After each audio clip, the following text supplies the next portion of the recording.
بسم الله الرحمن الرحيم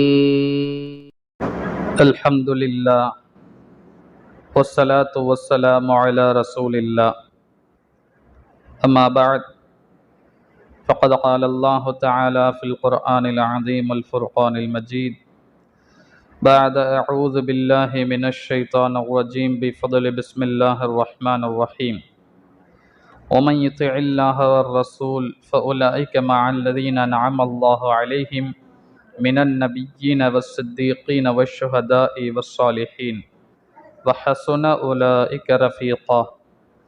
وقال النبي صلى الله عليه وسلم لا يؤمن أحدكم حتى أكون أحب إليه من والده وولده والناس أجمعين. صدق الله العلي العظيم وصدق رسوله النبي الكريم ونحن على ذلك من الشاهدين. சங்கையான தாய்மார்களே, இஸ்லாமிய பெரியார்களே, இன்றைய உரையிலே ரபீஉல் அவ்வல் மாதம் பிறக்க இருப்பதை முன்னிட்டு பெருமானார் ஸல்லல்லாஹு அலைஹி வஸல்லம் அவர்களை பற்றியும் அவர்களை நாம் எப்படி நேசிக்க வேண்டும், அவர்களை நேசிப்பதினுடைய அடையாளம் என்ன என்ற செய்திகளை இன்ஷா அல்லாஹ் சுருக்கமாக தெரிந்து கொள்வோம். அன்பு தாய்மார்களே, ஸல்லல்லாஹு அலைஹி வஸல்லம் அவர்களுடைய வாழ்க்கை வரலாற்றை நாம் பார்க்கும்போது இந்த உலகத்திலே மிகவும் தெளிவான முறையிலே பதிவு செய்யப்பட்ட வரலாறு ஸல்லல்லாஹு அலைஹி வஸல்லம் அவர்களுடைய வரலாறு தான். நம்முடைய நபி அவர்களினுடைய வரலாறு, அவர்களுடைய வாழ்க்கை எப்படி பதிவு செய்யப்பட்டிருக்கின்றதோ இது போன்று வேற இந்த உலகத்தில் யாருக்கும் அவர்களுடைய வரலாறு பதிவு செய்யப்படவில்லை. ஸல்லல்லாஹு அலைஹி வஸல்லம் நேற்று இன்று பிறக்கவில்லை. ஸல்லல்லாஹு அலைஹி வஸல்லம் எப்போ பிறந்தது? கிட்டத்தட்ட 1450 வருடங்களுக்கு முன்னால் ஸல்லல்லாஹு அலைஹி வஸல்லம் பிறந்தாங்க. அவ்வளவு தொலைவு தூரம் காலத்துல நமக்கு நபிக்கும் இருந்தாலும் கூட இந்த உலகம் நபியினுடைய வரலாற்றை அவ்வளவு தெளிவாக பதிவு செய்திருக்கின்றது. ஸல்லல்லாஹு அலைஹி வஸல்லம் அவர்களுடைய பிறப்புக்கு முன்னால் நடந்த நிகழ்வுகளிலிருந்து நபி அவர்களினுடைய இன்றைய காலகட்டம் வரைக்கும் ஸல்லல்லாஹு அலைஹி வஸல்லம் வரலாற்று நிகழ்வுகளில் தொடர்போடு இருக்கக்கூடிய அத்தனை நிகழ்வுகளும் பதிவு செய்யப்பட்டிருக்கு. இன்னமும் ஒரு படி மேலே போய் சொல்ல வேண்டும் என்று சொன்னால், நபியினுடைய வரலாற்றை யாரெல்லாம் பதிவு செய்திருக்கின்றார்களோ அந்த வரலாற்று ஆசிரியர்கள் இருக்காங்க இல்லையா, அவர்களுடைய வரலாறுகள் கூட பாதுகாக்கப்பட்டு கொண்டிருக்கின்றது.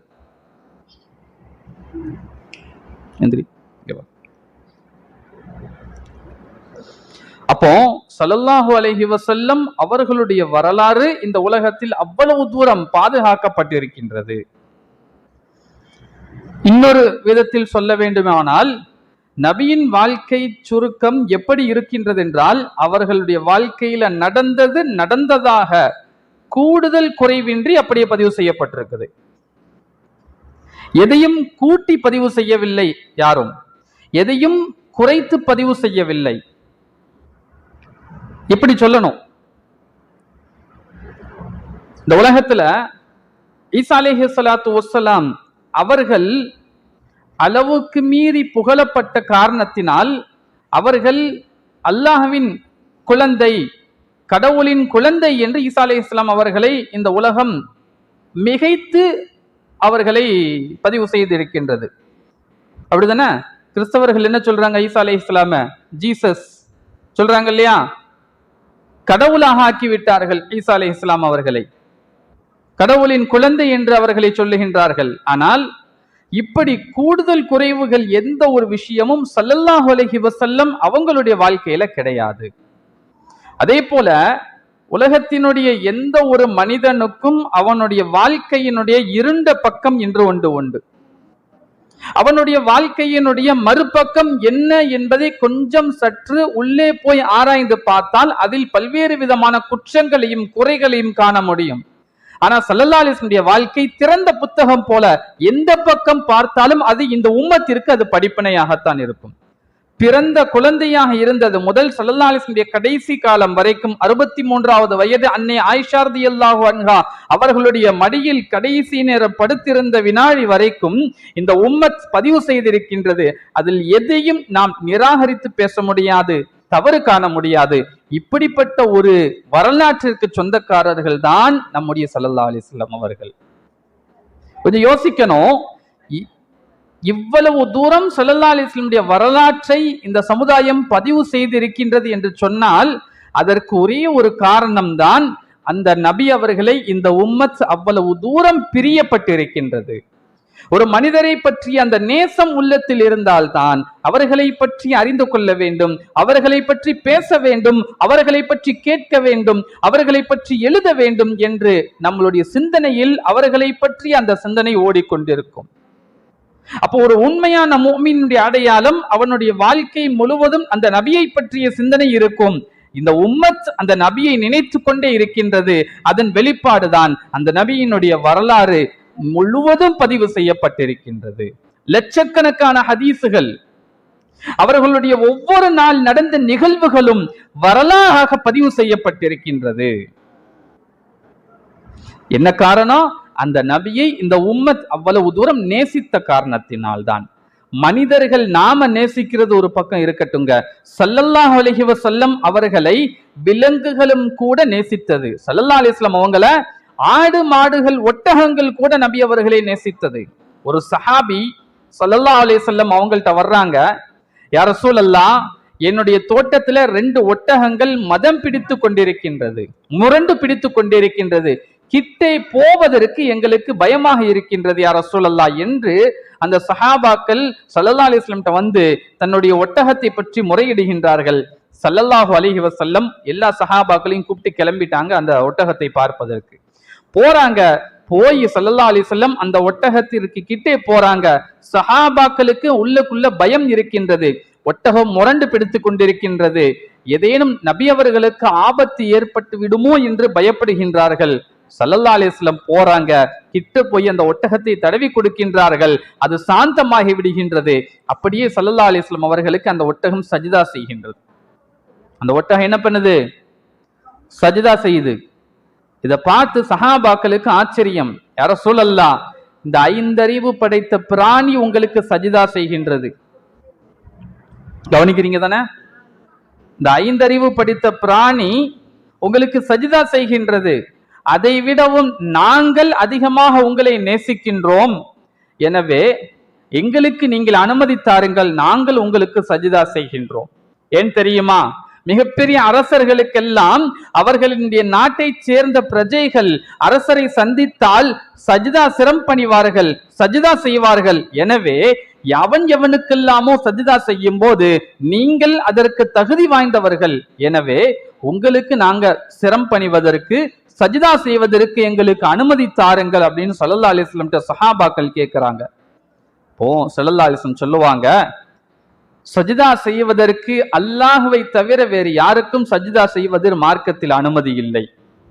சஜிதா செய்வது அல்லாஹ்விற்கு மட்டும்தான். நாம் நெற்றியை தரையில் வைத்து தலையை சிரம் தாழ்த்தி சஜிதா செய்ய வேண்டும். அவனை தவிர்த்து வேறு யாருக்கும் சஜிதா செய்வதற்கு இந்த மார்க்கத்தில் அனுமதி இல்லை. ஒருவேளை அப்படி அனுமதி இருந்தால் ஒரு கணவனுக்கு அவன் மனைவி சஜிதா செய்ய வேண்டும் என்று நான் கட்டளையிட்டு இருப்பேன். நம்மளுடைய கணவனுக்கு ஒரு மனைவி சஜிதா செய்ய வேண்டும் என்று நான் கட்டளையிட்டு இருப்பேன் என்று ஸல்லல்லாஹு அலைஹி வஸல்லம் சொல்றாங்க. என்ன காரணம்? ஒரு கணவனுக்கு அந்த மனைவி அவ்வளவு தூரம் கீழ்ப்படிந்து கட்டுப்பட்டு நடக்க வேண்டும் என்று மார்க்கம் சொல்லி தருகின்றது.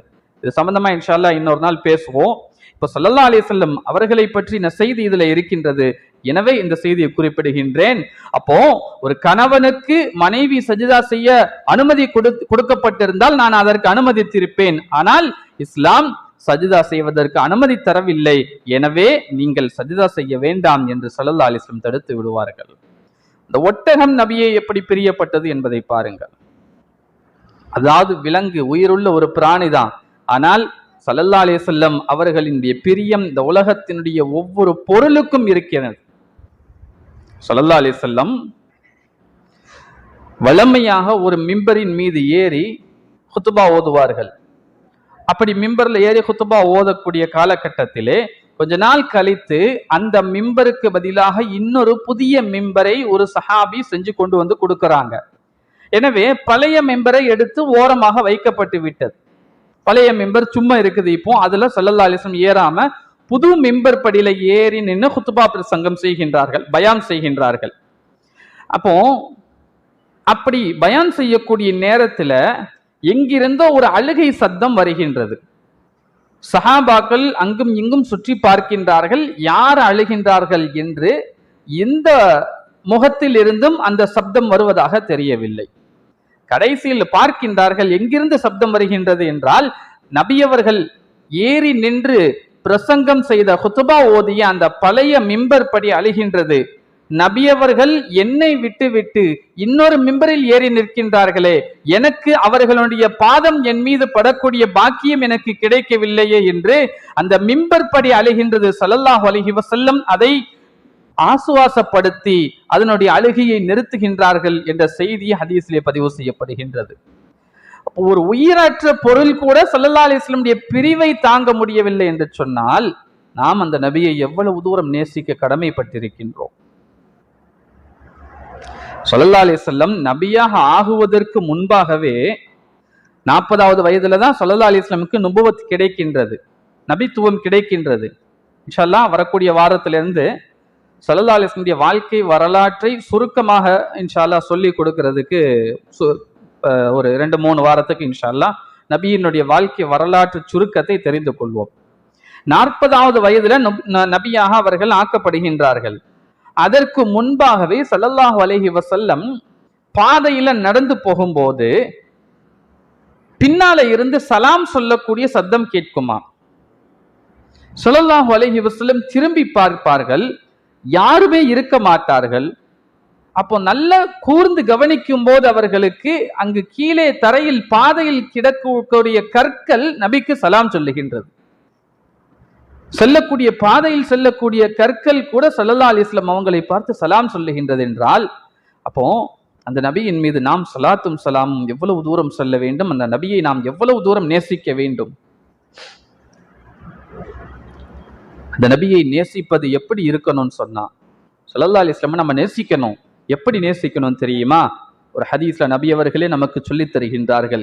என்னை பற்றிய பிரியம் உங்களிடத்தில் எப்படி இருக்க வேண்டும் அப்படின்னு சொல்லும் போது, லா யுமினு அஹதுக்கும் ஹத்தா அகூன அஹப்ப இலைஹி மின் வாலிதிஹி வ வலதிஹி வன் நாஸி அஜ்மஈன். நீங்கள் என்னை எப்படி நேசிக்கணும் தெரியுமா? உங்களுடைய ஈமான் அப்போதுதான் பரிபூர்ணம் அடையும். என்னை எப்படி நேசிக்கணும்? நீங்கள் இந்த உலகத்துல உங்களுடைய தந்தையை விட அதிகமாக, நீங்கள் பெற்ற பிள்ளையை விட அதிகமாக, ஒட்டுமொத்த மக்களை விட அதிகமாக என்னை நீங்கள் நேசித்தால்தான் உங்களுடைய ஈமான் முழுமை பெறும் என்று ஸல்லல்லாஹு அலைஹி வஸல்லம் சொல்லுவாங்க. நம்ம வாப்பா அம்மாவை விட, நம் பெற்ற பிள்ளைகளை விட, நம்மளுடைய மனைவி மக்களை விட, கணவனை விட, ஒட்டுமொத்த உலகத்தை விடவும் நம்மளுடைய நேசம் நம்முடைய நபியின் மீது அதிகமாக இருக்க வேண்டும். ஸல்லல்லாஹு அலைஹி வஸல்லம் அவர்களை அவ்வளவு தூரம் நாம் அதிகமாக நேசிக்க வேண்டும், நேசிக்க கடமைப்பட்டிருக்கின்றோம். ஏன் நேசிக்கணும்? இன்ஷா அல்லாஹ் வாய்ப்பு கிடைத்தால் சொல்லுகின்றேன். சுருக்கமாக ஒரு செய்தியை மட்டும் சொல்லுகின்றேன். ஸல்லல்லாஹு அலைஹி வஸல்லம் அவர்களுக்கும் நமக்கும் உண்டான தொடர்பு இருக்குத, நம் பெற்றோர்களுக்கு இடையே ஆன, நம் பிள்ளைகளுக்கு இடையே ஆன, நம் கணவன் மனைவிக்கு இடையே ஆன தொடர்பை விடவும் இந்த உம்மத்திற்கும் நபிக்கும் உள்ள தொடர்பு மிகவும் வலுவானது, பலம் வாய்ந்தது. ஏன் தெரியுமா? நாளை நாம் மௌத்தாகிட்டோம் என்று சொன்னால், மரணித்து விட்டோம் என்று சொன்னால், அதன் பிறகு நம்ம பிள்ளைகள் நம்மை மறந்து விடுவார்கள், நம்முடைய பிள்ளைகள் நம்மை மறந்து விடுவார்கள், நம்முடைய பெற்றோர்கள் நம்மை மறந்து விடுவார்கள், மனைவி மக்கள் கணவன்மார்கள் அத்தனை பேரும் நம்மை மறந்து விடுவார்கள். மௌத்தோடு அவர்களுக்கும் நமக்கும் உண்டான தொடர்பு முடிந்து விடுகின்றது. மௌத்தோட அவர்களுக்கும் நமக்கும் உண்டான தொடர்பு முடிந்து விடுகின்றது. நாளை மீண்டும் நாம் உயிர் கொடுத்து எழுப்பப்படுவோம். அப்படி எழுப்பப்பட்டால் அந்த கியாமத்து நாள்ல ஒரு கணவன் தன் மனைவியை பார்த்து விரண்டு ஓடுவான், ஒரு பிள்ளை தன் தாயை பார்த்து தன் தந்தையை பார்த்து விரண்டு ஓடும். ஒரு தந்தை தன் பிள்ளையை பார்த்து விரண்டு ஓடுவார். ஒரு கணவன் தன் மனைவியை பார்த்து ஓடுவார். இப்படி ஒவ்வொருவரும் தன்னுடைய பிள்ளையை, தந்தையை, சகோதரியை, மனைவியை பார்த்து ஓடுவார்கள். ஏன்? நான் செய்த நன்மையில் எதையாவது அவர்கள் என்னிடத்தில் கேட்டுவிடக் கூடாது என்று அந்த நாள்ல நாம ஒவ்வொருவரும், யாரு? நம்ம பெத்த புள்ளதான், பாலூட்டி நாம் வளர்த்தோமே, நாம் நம் பிள்ளையை தாலாட்டி சீராட்டி வளர்த்தோமே, அந்த புள்ள நம்மளை பார்த்து பயந்து ஓடும். நாமும் நம் பிள்ளையை பார்த்து ஓடுவோம். அதுதான் அந்த கியாமத்து நாள். அப்படிப்பட்ட நேரத்துல நமக்காக வேண்டி அல்லாஹ்விடத்திலே பரிந்துரை செய்யக்கூடிய ஒரே ஒரு ஜீவன் யார் என்று சொன்னால் அது கண்மணி நாயகம் ஸல்லல்லாஹு அலைஹி வஸல்லம் அவர்கள் மட்டும்தான் இந்த உம்மத்திற்காக கவலைப்படுவார்கள். நமக்காக அவர்கள் மட்டும்தான் நாளை அந்த கியாமத் நாளில் கவலைப்படுவார்கள். அப்போ அப்படிப்பட்ட அந்த நபியை நாம எப்படி நேசிக்கணும்? நம்முடைய பிள்ளையை விட அதிகமாக, நம் கணவனை விட, மனைவியை விட, தாயை விட, தந்தையை விட, இவர்கள் எல்லோரின் பிரியத்தை விடவும் அதிகமாக நேசிக்க வேண்டும். உமர் ரலியல்லாஹு அன்ஹு வந்து ரசூலுல்லாஹி ஸல்லல்லாஹு அலைஹி வஸல்லம் சொல்லுவாங்க, யா ரசூலல்லாஹ், அல்லாஹ்வின் தூதரே, நான் உங்களை நேசிக்கின்றேன். எப்படி தெரியுமா? என் உயிருக்கு பிறகு நீங்க தான் எனக்கு முதல் நபர், என் உயிருக்கு பிறகு நீங்கள் தான் முதல் நபர் அப்படின்னு சொல்லுவாங்க ஸல்லல்லாஹு அலைஹி வஸல்லம். ஸல்லல்லாஹு அலைஹி வஸல்லம் சொல்லுவாங்க, உமரே, உங்கள் ஈமான் இன்னும் முழுமை பெறவில்லை, உங்கள் ஈமான் இன்னும் முழுமையாகவில்லை. நீங்கள் என்னை நேசிக்கக்கூடிய அந்த நேசம் அதை விட இன்னும் அதிகமாக இருக்க வேண்டும் என்று சொல்லுவார்கள். அப்போ இரண்டாவது உமர் ரலியல்லாஹு அன்ஹு சொல்லுவாங்களாம், அல்லாஹ்வின் தூதரே, யா ரசூலல்லாஹ், நான் என் உயிரை விட உங்களை அதிகமாக நேசிக்கின்றேன். எப்படி சொல்லுவாங்க? முதல்ல என் உயிருக்கு அப்புறம் உங்களை நேசிக்கிறேன்னு சொன்னாங்க. இப்ப ரெண்டாவது சொல்றாங்க, என் உயிரை விடவும் உங்களை நான் அதிகமாக நேசிக்கின்றேன் யா ரசூலல்லாஹ் என்று ஸல்லல்லாஹு அலைஹி வஸல்லம் உமர் ரலியல்லாஹு சொன்ன போது இப்போ சொல்லுவாங்க நபி, இப்போதுதான் உமரே, இப்போதுதான் உங்களுடைய ஈமான் முழுமையடைந்திருக்கின்றது என்று ஸல்லல்லாஹு அலைஹி வஸல்லம் சொல்லி காட்டுவார்கள். அப்போ ஸல்லல்லாஹு அலைஹி வஸல்லம் நேசம் நம்முடைய உள்ளத்தில் எப்படி இருக்கணும்? ஒட்டுமொத்த உலகத்தை விடவும் அது அதிகமாக நாம் அந்த நபியை நேசிக்க வேண்டும். ஸல்லல்லாஹு அலைஹி வஸல்லம் அந்த நேசம் எப்படி இருக்க வேண்டும் என்றால், சஹாபாக்கள் எப்படி நேசித்தார்களோ, சஹாபாக்கள் அந்த நபியை எப்படி நேசித்தார்களோ அப்படி இருக்க வேண்டும். ஏன்னா நமக்கு எல்லா விஷயங்களுக்கும் முன்மாதிரி அந்த சஹாபாக்கள் தான். அத்தனை விஷயங்களையும் சஹாபாக்கள் நமக்கு அழகான முறையிலே நமக்கு உதாரணமாக அவர்களுடைய வாழ்க்கையை தந்துவிட்டு சென்றிருக்கின்றார்கள். ஏன்னா அல்லாஹ் அந்த சஹாபாக்களை போன்றுதான் நாம் இருக்க வேண்டும் என்று சொல்லுகின்றான். அல்லாஹ் அந்த சஹாபாக்களை போன்றுதான் நாம் வாழ வேண்டும் என்று சொல்லுகின்றான். ஒரு இடத்துல சொல்லுவான், ஆமினு கமா ஆமனன் நாஸ். இங்க எப்படி முஃமினாக ஈமான் கொண்டவர்களாக இருக்க வேண்டும், உங்களுடைய ஈமான் எப்படி இருக்க வேண்டும் என்று சொல்லும் போது கூட அந்த தோழர்கள் எப்படி ஈமான் கொண்டார்களோ, சஹாபாக்கள் எப்படி ஈமான் கொண்டார்களோ அப்படி நீங்கள் ஈமான் கொள்ளுங்கள் என்று நமக்கு அந்த சஹாபாக்களை தான் அல்லாஹ் உதாரணமாக சொல்லுகின்றான். அவர்களை போல் நீங்கள் ஈமான் கொள்ள வேண்டும் அப்படின்னு சொல்றான். அப்ப அந்த நபியை நேசிக்கக்கூடிய அந்த தன்மை ஈமானின் ஒரு முக்கியமான ஒரு பகுதி. அப்போதுதான் ஈமான் முழுமை பெறும். சஹாபாக்கள் ஈமான் முழுமை பெற்றது. ஸல்லல்லாஹு அலைஹி வஸல்லம் உமர் ரலியல்லாஹு பார்த்து சொன்னாங்கல்ல, இப்போது உங்கள் ஈமான் முழுமை பெற்று விட்டது என்று. அந்த முழுமை அந்த சஹாபாக்கள்கிட்ட இருந்தது. அப்போ நாம் அந்த நபியை நேசிக்க வேண்டும். நம்முடைய ஹபீப் ஸல்லல்லாஹு அலைஹி வஸல்லம் நேசிக்கணும். எப்படி நேசிக்கணும்? சஹாபாக்கள் எப்படி நேசித்தார்களோ அதே போன்று நேசிக்க வேண்டும். அப்ப சஹாபாக்கள் நபியை எப்படி நேசிச்சாங்க நம்ம தெரிஞ்சுக்கிடணும்ல. சஹாபாக்கள் ஸல்லல்லாஹு அலைஹி வஸல்லம் அவர்களை எப்படி நேசித்தார்கள்? ஸல்லல்லாஹு அலைஹி வஸல்லம் மஜ்லிஸுக்கு ஒரு சஹாபி வர்றாங்க. முகத்தில் கவலையினுடைய அடையாளங்கள் தெரிகின்றது. வந்து நபியுடைய மஜ்லிஸ்ல உட்கார்ந்து விட்டார்கள். ஆனால் அந்த கவலையோட உட்கார்ந்து இருக்கிறாங்க. ஸல்லல்லாஹு அலைஹி வஸல்லம் அந்த சஹாபியை பார்க்கறாங்க. ஏதோ ஒரு கவலையினுடைய ஒரு சிந்தனையில இருக்கிறாங்க. என்ன விஷயம், ஏன் கவலைப்படுகின்றீர்கள் என்று ஸல்லல்லாஹு அலைஹி வஸல்லம் அந்த தோழர்ட்ட கேட்கிறாங்க. அப்ப அந்த சஹாபி சொல்லுவாங்க, யா ரசூலல்லாஹ், அல்லாஹ்வின் தூதரே, இப்போ நீங்க எங்க கூட இருக்கிறீங்க, நீங்க எங்க கூட இருக்கிறீங்க, எங்களுக்கு உங்களை பார்க்க வேண்டும் என்று எண்ணம் ஏற்படும் போது நாங்க வீட்டுல இருந்து உடனடியாக நேரா நாங்க வந்துருவோம் பார்க்கிறதுக்கு. நாங்கள் காலையில் பார்க்கின்றோம், மாலையில் பார்க்கின்றோம். நாங்கள் எப்போதெல்லாம் உங்களை பார்க்க வேண்டும் என்று விரும்புகின்றோமோ உடனே வந்து உங்களை பார்க்க முடியுது. சஹாபாக்களுடைய பிரியத்தை பாருங்க. யா ரசூலல்லாஹ், நாங்க இப்போ நினைத்த நேரமெல்லாம் உங்களை பார்க்கின்றோம்.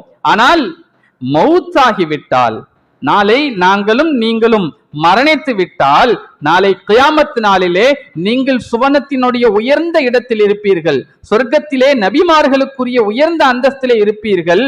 நாங்கள் தாழ்ந்த அந்தஸ்தில் இருப்போம். எங்களுக்கும் உங்களுக்கும் இடையே ரொம்ப தொலைவு தூரம் இருக்கும்.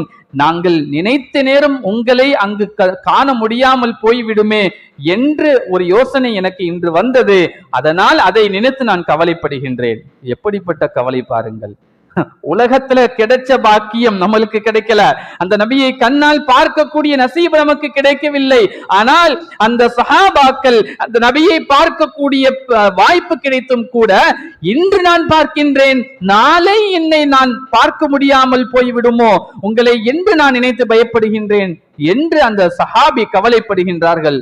ஸல்லல்லாஹு அலைஹி வஸல்லம்க்கு என்ன பதில் சொல்வது என்று தெரியவில்லை. அந்த தோழருக்கு கேட்கக்கூடிய கேள்வி நியாயமான கேள்வி அல்லவா?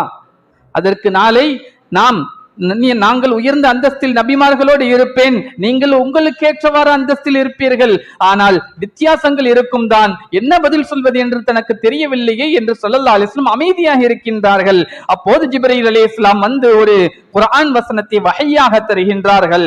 வமை யுத்திஇல்லாஹ வர் ரசூல், யார் அல்லாஹ்வை பின்பற்றினார்களோ, இன்னும் அவனுடைய தூதரை பின்பற்றினார்களோ, ஃபஉலாயிக அவர்கள் மஅல்லதீன அமல்லாஹு அலைஹிம், அல்லாஹ் கிருபை செய்தானே அவர்களோடு இருப்பார்கள்.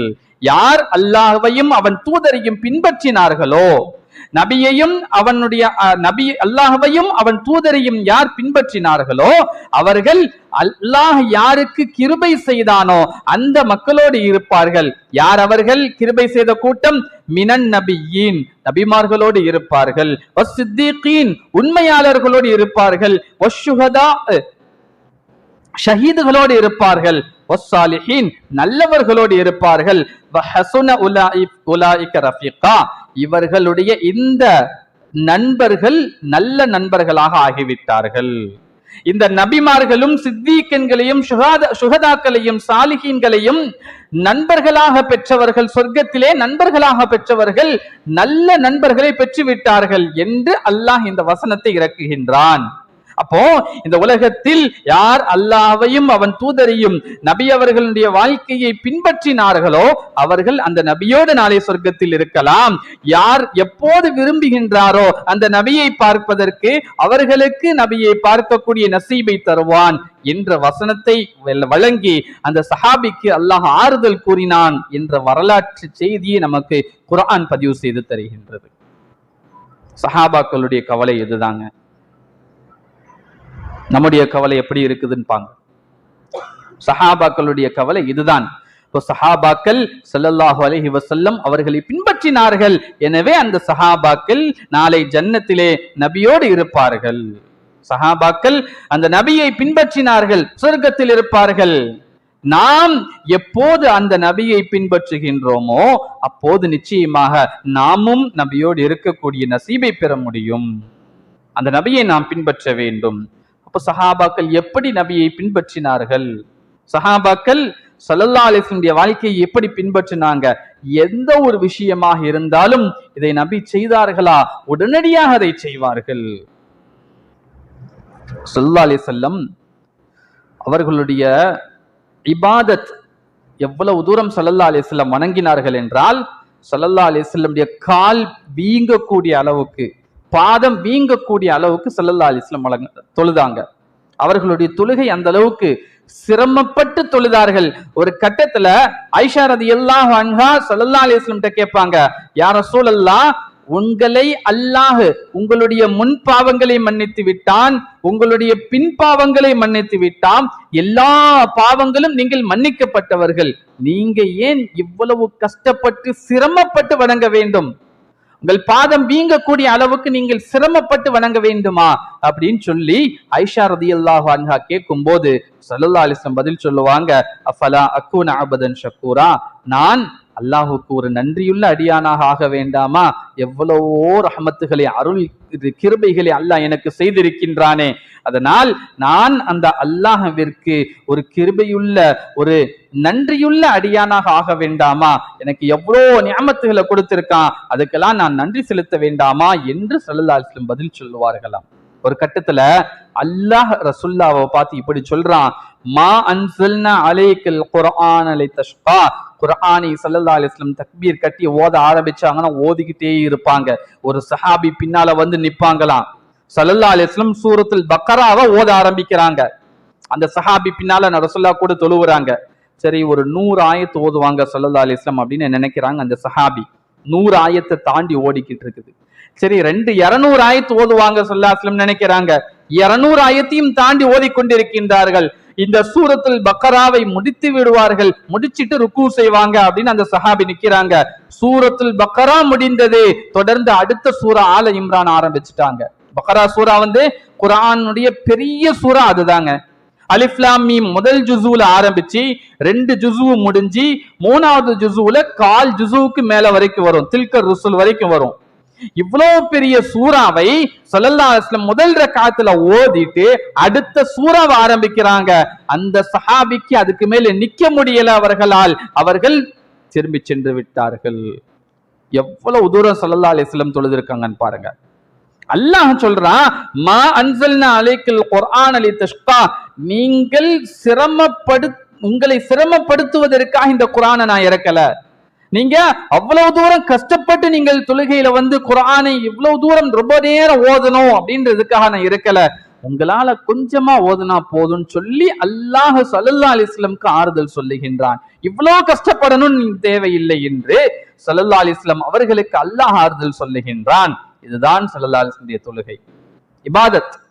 சஹாபாக்களுடைய இபாதத் எப்படி இருந்துச்சுன்னு பாருங்க. சஹாபாக்கள் 3 சஹாபாக்கள் ரசூலுல்லாஹ்வுடைய வீட்டுக்கு வர்றாங்க, அவங்களுடைய மனைவிட்ட. ஸல்லல்லாஹு அலைஹி வஸல்லம் இபாதத் வீட்ல எப்படி இருந்துச்சு? பள்ளிக்கு வர்றாங்க, அந்த பள்ளியில தொழுவுறாங்க, அதெல்லாம் எங்களுக்கு தெரியும், நாம அதை கரெக்டா ஃபாலோ பண்றோம். வீட்டுல போய் என்ன செய்யறாங்க, வீட்டில் அவர்களுடைய தொழுகை எப்படி இருந்தது அப்படின்னு கேட்கிறாங்க. அப்ப அவங்களுடைய மனைவி ஸல்லல்லாஹு அலைஹி வஸல்லம் கொஞ்ச நேரம் தூங்குவாங்க, கொஞ்ச நேரம் எழுந்துச்சு தொழுவாங்க, கொஞ்ச நேரம் ஒரு நாள் நோன்பு வைப்பாங்க, ஒரு சில நேரங்கள்ல நோன்பு விட்டுருவாங்க. இதுதான் ஸல்லல்லாஹு அலைஹி வஸல்லம் அவர்களுடைய தொழுகை முறை என்று சொன்னார்கள் அவர்களுடைய மனைவி. அப்போ இந்த 3 சஹாபாக்களும் திரும்பி வந்துடுறாங்க, தங்களுக்குள்ள ஆலோசனை செய்கின்றார்கள். ஸல்லல்லாஹு அலைஹி வஸல்லம் தொழுகை அல்ஹம்துலில்லாஹ், அவங்க கொஞ்ச நேரம் தூங்குறாங்க, கொஞ்ச நேரம் தொழுவுறாங்க. ஸல்லல்லாஹு அலைஹி வஸல்லம் அவர்களே அல்லாஹ் முன்பின் பாவங்களை எல்லாம் மன்னித்து விட்டான். நபியினுடைய பாவங்கள் மன்னிக்கப்பட்டவர்கள், அதனால் அவர்களுக்கு அந்த வணக்கம் போதுமானது. ஆனா நம்மளுக்கு அதெல்லாம் காணாது, நாம் பாவத்திலேயே மூழ்கி கிடக்கின்றோம். எனவே நாம் அந்த நபியை உண்மையாக பின்பற்றுகின்றோம் என்றால் நம்மளுடைய வணக்கம் அதை விட அதிகமாக ஆக வேண்டும். ஒரு சஹாபி சொல்லுவாங்க, நான் என் வாழ்க்கையில திருமணமே முடிக்க மாட்டேன், வாழ்நாள் முழுவதும் நான் வணங்கிக் கொண்டே இருப்பேன், திருமணத்தின் பக்கம் தேவையாகவே மாட்டேன், என்னுடைய வாழ்க்கையே நான் அல்லாஹ்வுடைய இபாதத்திற்காக நான் கொடுத்து விடுகின்றேன் அப்படின்னு ஒரு சஹாபி சொல்லுவாங்களாம். இன்னொரு சஹாபி சொல்லுவாங்க, நான் வாழ்நாள் முழுவதும் நோன்பு வைப்பேன், நாள் முழுவதும் நோன்பு வைப்பேன் அப்படின்னு சொல்லி ஸல்லல்லாஹு அலைஹி வஸல்லம் சொல்லுவாங்க. 3வது சஹாபி சொல்லுவாங்க, நான் இரவு முழுவதும் நின்று வணங்கி கொண்டே இருப்பேன், தூங்கவே மாட்டேன் அப்படின்னு சொல்லுவாங்களாம். இப்படி இந்த 3 பேரும் தங்களுக்குடைய ஆலோசனை செய்து முடிவு செய்து விட்டு பிரிந்து செல்லுகின்றார்கள். இந்த செய்தி ஸல்லல்லாஹு அலைஹி வஸல்லம் அவங்களுக்கு கிடைக்குது. இப்போ ஸல்லல்லாஹு அலைஹி வஸல்லம் கூப்பிட்டு விடுவாங்க, அந்த 3 தோழர்களையும் கூப்பிட்டு விட்டு சொல்லுவாங்க, நீங்க இப்படியெல்லாம் நீங்கள் வணங்குவதற்காக முடிவு செய்ததாக எனக்கு செய்தி கிடைத்ததே, அது உண்மைதானா? ஆம் யா ரசூலல்லாஹ், நீங்கள் முன்பின் பாவங்கள் மன்னிக்கப்பட்டவர்கள், ஆனால் நாங்கள் அவ்வாறு இல்லையே என்று அந்த சஹாபாக்கள் சொன்ன போது ஸல்லல்லாஹு அலைஹி வஸல்லம் சொல்லுவாங்க, இல்லை, நீங்கள் அப்படியெல்லாம் கஷ்டப்பட வேண்டாம், உங்களில் அதிகமாக அல்லாஹ்வை பயப்படக்கூடியவன் நான், எனவே என்னைய எப்படி பார்த்தீங்களோ அப்படி நீங்க செஞ்சா போதும், நோன்பு நோட்கவும் வேண்டும், விடவும் வேண்டும், திருமணமும் செய்ய வேண்டும், மனைவியினுடைய ஹக்கை நிறைவேற்ற வேண்டும், இரவுக்கு தூங்கவும் வேண்டும், வணங்கவும் வேண்டும், உங்களுடைய உடம்பிற்கு நீங்கள் செய்ய வேண்டிய கடமை இருக்கின்றது என்று அந்த சஹாபாக்களை ஸல்லல்லாஹு அலைஹி வஸல்லம் கொஞ்சம் ஆர்வத்தை மட்டுப்படுத்துகின்றார்கள். ஆர்வ கோளாறாக ஆகிவிடக் கூடாது, அதை முறைப்படுத்துகின்றார்கள் அவர்களுடைய ஆர்வத்தை. அப்போ சஹாபாக்களுடைய இபாதத்தினுடைய ஆர்வம் இப்படி இருந்தது. அந்த சஹாபாக்கள் எப்படிப்பட்டவர்கள் அப்படின்னு பார்த்தோம்னு சொன்னா, ஒரு வசனத்துல அல்லாஹ் சொல்லுவான், ரிஜாலுன், சில மனிதர்கள் இருக்கின்றார்கள், லா துல்ஹீஹிம் திஜாரத்துன் வலா பைஉன் அன் திக்ரில்லாஹ், அவர்களை அவர்களுடைய இபாதத்தில் இருந்து, அல்லாஹ்வுடைய திக்ரில் இருந்து அவர்களுடைய வியாபாரமோ அல்லது அவர்களுடைய கொடுக்கல் வாங்கலோ அவர்களை தடுத்து விடாது, அவர்களை திசை திருப்பி விடாது. இன்னைக்கு நம்ம வியாபாரம் சொல்லி நம்மளுடைய கணவன்மார்களை அனுப்புகின்றோம். அவர்கள் அல்லாஹ்வுடைய திக்ரை மறந்துவிட்டு, தொழுகையை மறந்துவிட்டு தொழிலிலே அவர்கள் மூழ்கி விடுகின்றார்கள். என்ன அர்த்தம்? அந்த வியாபாரம் அவர்களுடைய தொழுகையை விட்டும் அவர்களை திருப்பி விட்டது. அப்படிதானே? நம்மளுடைய தொழிலும் நம்முடைய வியாபாரமும், நம்முடைய கணவன்மார்களுடைய தொழிலும் வியாபாரமும் அவர்களுடைய இபாதத்தை விட்டும் அவர்களை திருப்பி விடுகின்றது. ஆனால் அந்த சஹாபாக்கள் எப்படிப்பட்டவர்கள் என்றால், அவர்களுடைய வியாபாரமோ அவர்களுடைய கொடுக்கல் வாங்கலோ ரப்பை நினைவு கூறுவதை விட்டும் அது திருப்பி விடாது.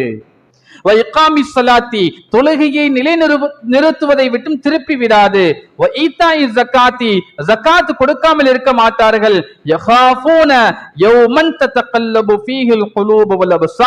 உள்ளங்களும் பார்வைகளும் நடுங்கி போய்விடுமே, திடுக்கிட்டு போய்விடுமே, அந்த நாளை அவர்கள் நினைத்து பயப்படுகின்றார்கள். எனவே இந்த வியாபாரமோ கொடுக்கல் வாங்கலோ அவர்களுடைய வணக்கத்தில் எந்த குறைவையும் ஏற்படுத்தாது. இதுதான் அந்த சஹாபாக்களுடைய தன்மை என்று அல்லாஹ் சொல்லி காட்டுகின்றான். சஹாபாக்கள் வியாபாரம் செய்து கொண்டிருப்பார்கள், கடை பஜார்ல இருப்பாங்க, வியாபாரம் செய்வார்கள். பாங்கு சொல்லப்பட்டால் பிலால் ரலியல்லாஹு அன்ஹு அந்த அல்லாஹு அக்பர் என்ற அந்த குரல் கேட்டு விட்டால் அந்த வியாபாரத்தை அப்படியே போட்டுவிட்டு அதை எடுத்து பேக் பண்ணி கட்டி கூட வைக்க மாட்டாங்களாம். அது அப்படியே போட்டபடி போட்டுவிட்டு பள்ளிவாசலை நோக்கி சென்று விடுவார்கள் அந்த சஹாபாக்கள். அதுதான் அவர்களுடைய தன்மை என்று அந்த ஒரு 2 சஹாபாக்கள் பஜாருக்கு போறாங்க. போகக்கூடிய நேரத்துல அவர்களுடைய கடைகள் எல்லாம் அப்படியே திறந்து இருக்கின்றது.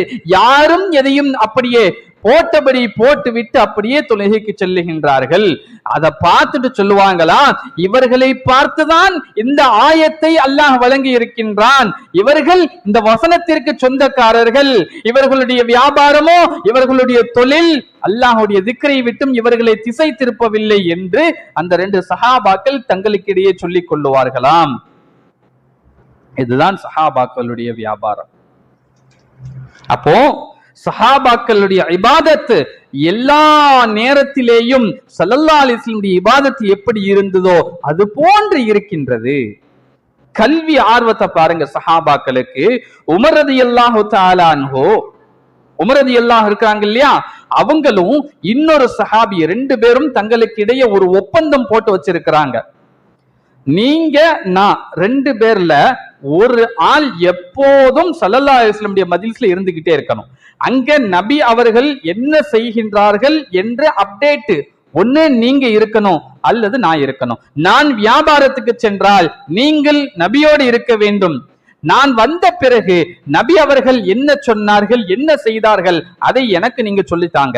அதுக்கப்புறம் நீங்க வியாபாரத்துக்கு போங்க, நான் நபியோடு இருந்து கொள்ளுகின்றேன். நபி அவர்கள் என்ன சொல்லுகின்றார்களோ செய்கின்றார்களோ, நீங்க வியாபாரத்துக்கு தொழிலுக்கு அல்லது வேலைக்கு போயிட்டு வந்ததுக்கு அப்புறம் நபியிடத்துல நடந்த விஷயங்களை நான் உங்களுக்கு சொல்லித்தாரேன்னு சொல்லி உமர் ரலியல்லாஹு அன்ஹு இன்னொரு சஹாபியும் சேர்ந்து ஒரு உடன்படிக்கை செய்து கொண்டு ஸல்லல்லாஹு அலைஹி வஸல்லம் வாழ்க்கையில எதையும் தவற விட்டு விடக்கூடாது, நபியினுடைய வாழ்க்கையை முழுமையாக அங்குலம் அங்குலமாக பின்பற்ற வேண்டும் என்ற அடிப்படையில இவ்வாறு அந்த 2 தோழர்களும் தங்களுக்கு இடையே பேசிக்கொண்டு அதன்படி அவர்களுடைய வாழ்க்கையை அமைத்துக் கொண்டார்கள். அதுக்கப்புறம் வாழ்நாள் ஃபுல்லா அந்த 2 பேரும் மாறி மாறி ஸல்லல்லாஹு மஜ்லிஸ்ல இருப்பாங்களாம். யாராவது ஒருத்தர் கண்டிப்பா இருந்துகிட்டே இருந்தாங்களாம். இதுதான் ஸல்லல்லாஹு அலைஹி வஸல்லம் அவர்களுடைய இபாதத்தை, வணக்கத்தை, அவர்களுடைய சுன்னத்தை அப்படியே பின்பற்றுவதனுடைய அடையாளம். சஹாபாக்கள் செய்தார்கள், ஸல்லல்லாஹு அலைஹி வஸல்லம் ஒண்ணு செஞ்சாங்க அப்படின்னு கேள்விப்பட்டால், நபி அவர்கள் ஒரு விஷயத்தை செய்தார்கள் என்று கேள்விப்பட்டால் உடனடியாக அதை நிறைவேற்றுவார்கள்.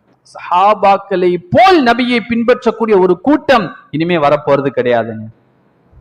சஹாபாக்களை போல நபியை பின்பற்றக்கூடிய ஒரு கூட்டம் இனிமே வரப்போறதா? நிச்சயமாக வாய்ப்பே கிடையாது. உமர் ரலியல்லாஹு அன்ஹு, அபூபக்கர் சித்திக் ரலியல்லாஹு அன்ஹு 2 பேருக்கும் போட்டி நடக்குமா? உதவி செய்யக்கூடிய விஷயத்துல, தர்மம் செய்வது, உதவி செய்யக்கூடிய விஷயத்துல போட்டி நடக்குமாம். ஒரு கட்டத்துல ஒரு போருக்குண்டான அறிவிப்பு வருகின்றது. ஸல்லல்லாஹு அலைஹி வஸல்லம் ஒரு போருக்கு போகணும்னு அறிவிப்பு செய்கின்றார்கள்.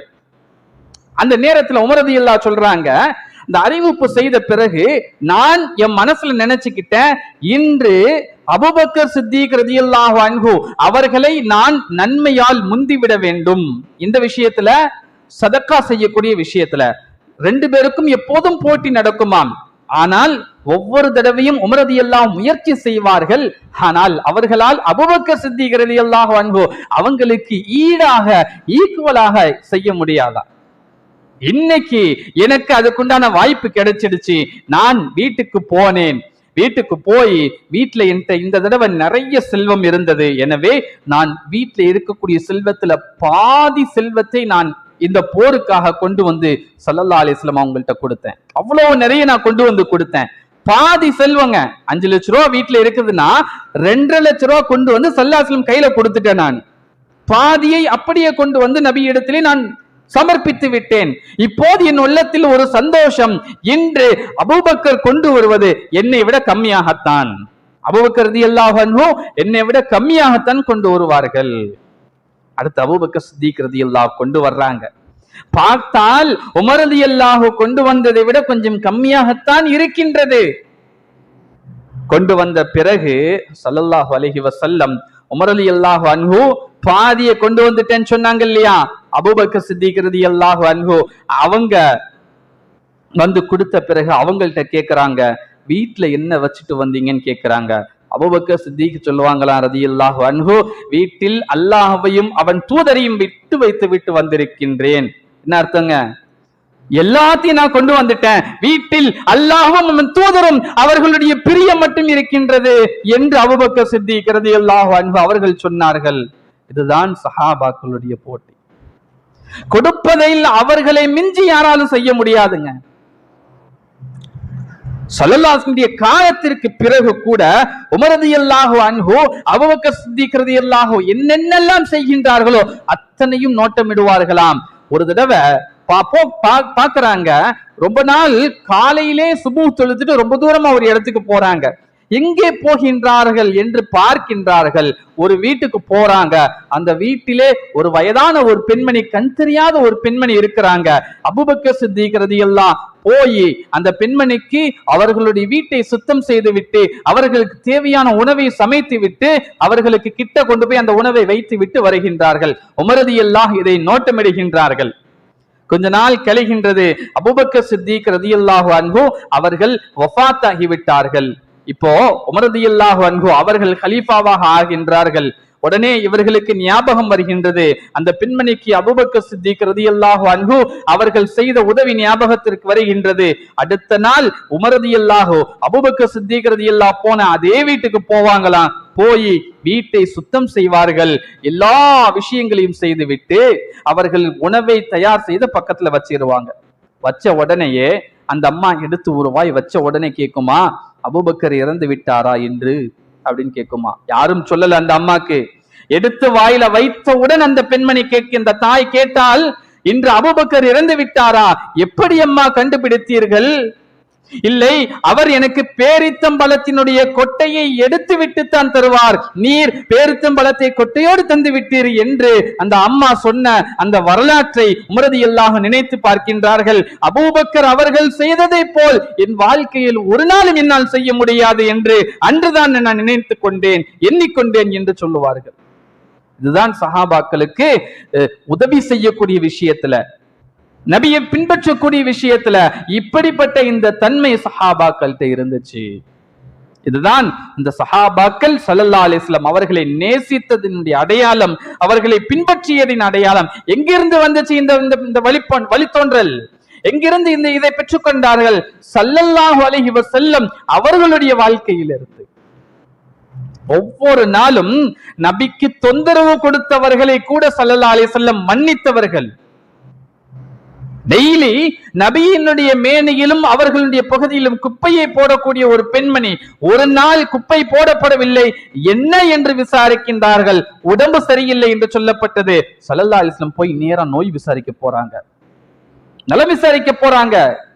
அந்த பெண்மணி நபிதான் வந்திருக்கின்றார்களா என்று ஆச்சரியப்பட்டு போய், நான் இவ்வளவு காலமும் உங்களுக்கா தொந்தரவு கொடுத்தேன், நீங்கள் நான் தொந்தரவு கொடுத்தது தெரிந்தும் கூட என்னை நலம் விசாரிக்க வந்திருக்கின்றீர்கள் என்றால் நீங்கள் உண்மையான நபிதான் என்று அந்த வயதான அந்த பெண்மணி கலிமா சொன்ன வரலாறை நாம் பார்க்கின்றோம். ஸல்லல்லாஹு அலைஹி வஸல்லம் இந்த தன்மை சஹாபாக்கள்கிட்ட இருந்துச்சு. சஹாபாக்கள் இதைத்தான் பின்பற்றினார்கள்.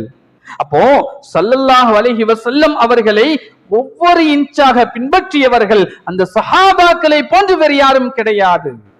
நபியினுடைய வார்த்தை செவிகளில் விழுந்தால் அந்த இடத்திலேயே அதை செயல்படுத்துவதற்கு முயற்சி செய்வார்கள். ஒரு சஹாபி நடந்து போய்கிட்டு இருப்பாங்க, ஒரு இடத்துல போய் லேசா குனிந்து நிமிர்ந்து செல்லுகின்றார்கள். எதுக்குங்க குனிஞ்சு வர்றீங்க, அங்க ஒண்ணு இல்லையே தட்டுறதுக்கு அப்படின்னு சொல்லுவாங்க. இந்த சஹாபி சொல்லுவாங்களாம், நம்மளால யோசிச்சு கூட பார்க்க முடியாதுங்க, ஸல்லல்லாஹு அலைஹி வஸல்லம் மீது வைத்திருந்த அந்த பாசத்தினுடைய பிரியத்தின் அடையாளத்தை. நான் வாழக்கூடிய காலத்திலே நபியோடு இந்த இடத்தை வலம் வந்திருக்கின்றேன். இந்த இடத்துல அப்போது இந்த இடத்தில் ஒரு மரக்கிளை இருந்தது. நபி அவர்கள் அந்த இடத்திற்கு வரும்போது அந்த கிளை இருந்த காரணத்தினால் குனிந்து சென்றார்கள்.